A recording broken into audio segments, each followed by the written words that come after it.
Mr. Wan Rizal.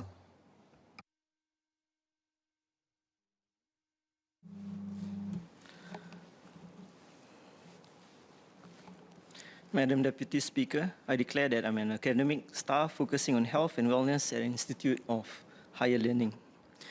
I welcome the announcement of the Healthier SG White Paper. The push towards preventive health is an area that I've advocated throughout my career, from being a physical educator and now through research and program design. I'm supportive of the plans laid out by the Ministry, which have been on the agenda for many years. And now, with the fundamentals in place, we are taking this necessary step to improve our healthcare further. Madam, despite my support for Healthier SG White Paper, I do have some concerns that I would like to put forth. Firstly, different constituencies have different demographics that may require specific considerations and attention. For example, in my constituency at Kolam Ayer and Jalan Besar GRC as a whole, there are higher proportions of elderly residents, and notably, there may be fewer GP clinics in the vicinity too. Therefore, concerning resources, both in terms of quantity and quality, would there be enough GPs and community partners that can support our elderly? Secondly, for the elderly who are less mobile or immobile, regular visits to the doctor may be challenging. How does MOH intend to engage and support them? During the COVID-19 pandemic, I was encouraged by the efforts on the ground to visit the elderly who are less mobile to provide vaccinations for them. I hope that similar efforts may be made to engage and support them. Thirdly, the elderly may take a longer consultation time. How does this impact the GP's daily workload and operations? And collectively, how will this impact the quality or support for the elderly? My fourth point revolves around the caregivers who selflessly tend to the elderly. Would it be possible to allow the caregivers to be enrolled with the elderly in their charge? This would allow the doctor to plan a more holistic and inclusive approach for both of them.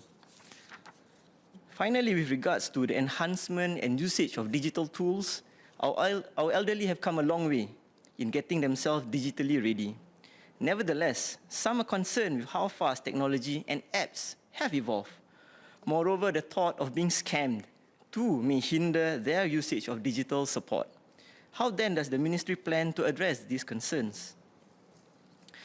Madam, throughout my stint in Parliament, I have continually raised the importance of mental health and how we should treat mental health just like physical health.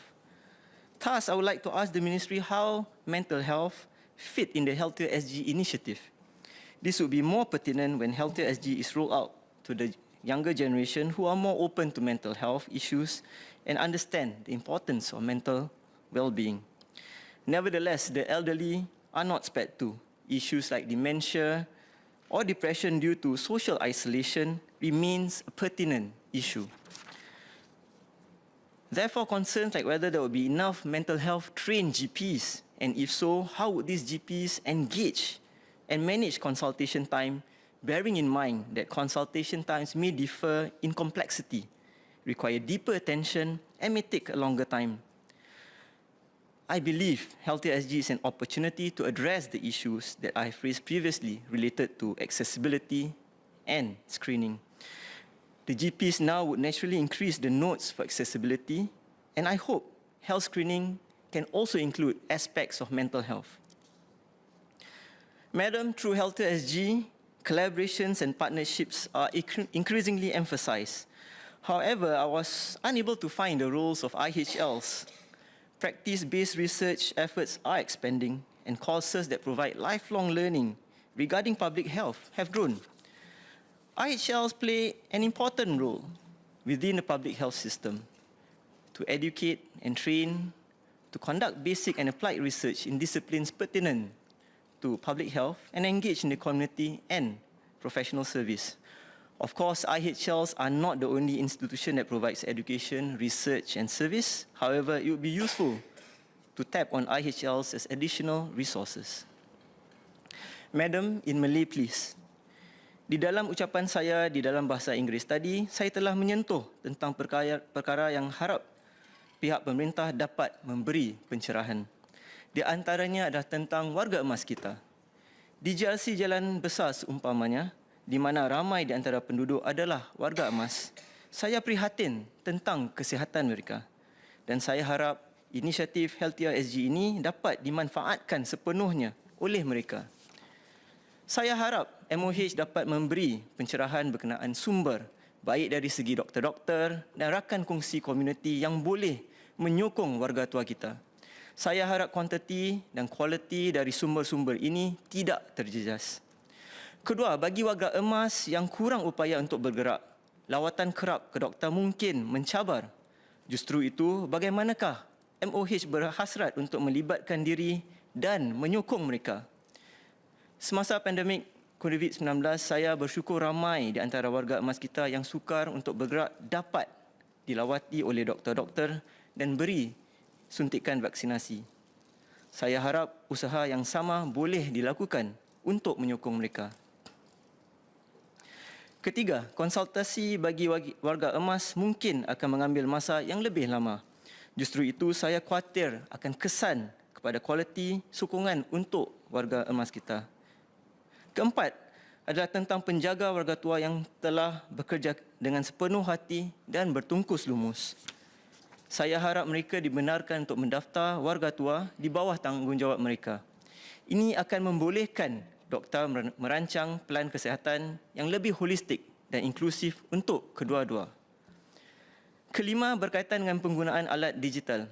Warga tua kita telah melangkah jauh dalam menyediakan diri secara digital. Namun, ada yang bimbang dengan kepantasan teknologi dan aplikasi yang kian berkembang.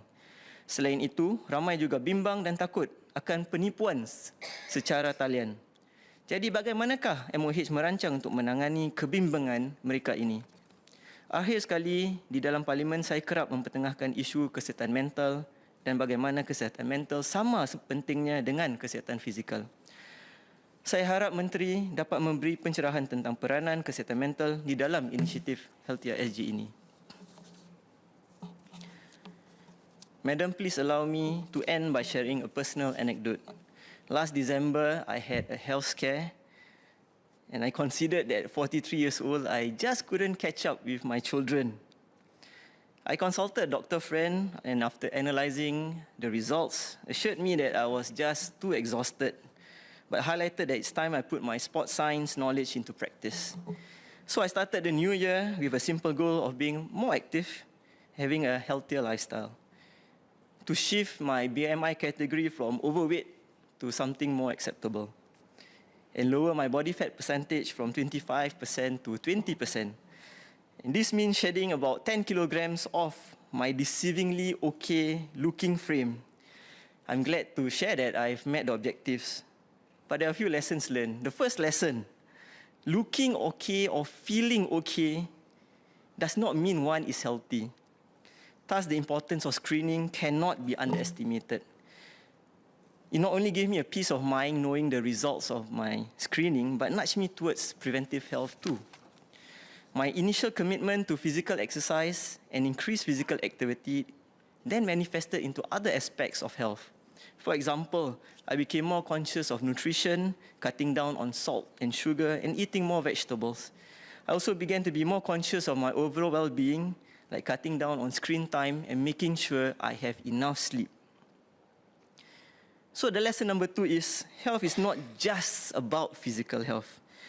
A holistic, balanced, sustainable approach to self-care based on the numerous dimensions of health and wellness is important, like mental, social, and spiritual health.